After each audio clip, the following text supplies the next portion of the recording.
Hello guys! Welcome to my mini vlog. So, ayun nga. Araw ng linggo yan. Napagkasunduan namin ng pinsan ko at ng aking kaibigan na pumunta kami sa Certificados kung saan sikat dito sa Coron, Palawan, Liguan. At dinadayo ng mga foreigner kung sino-sino lang dahil sa magandang tanawin at view na pang pictorial. Ayan nga, naglalakad kami habang hinihintay namin ang aming sundo na bangkang maliit papunta doon sa Certificados kung saan kami magtatampisaw sa dagat.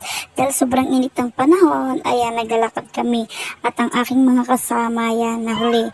Shout out sa inyo, sa iyo best friends! At yan na nga, nakarating na kami sa Certificados at nagutom ng aking mga kasama. Kaya nagpasya kami na kumain na muna bago maligo. At hindi lang po kami ang napadayo dyan sa Certificados. Marami rin kami mga kasama. Napasugod din sila sa init ng panahon. At shout out kay ate na nakaligings na pula na nagbigay sa amin ng spaghetti.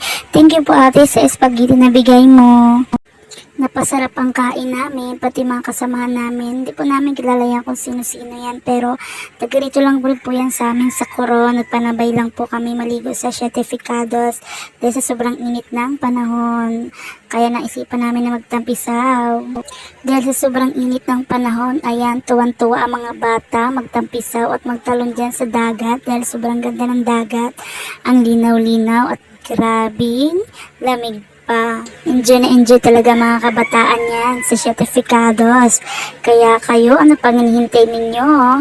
Bisitahin nyo na ang Certificados. Dito lang yan sa Coron, Palawan. Maganda ang view at pwede pang pictorial.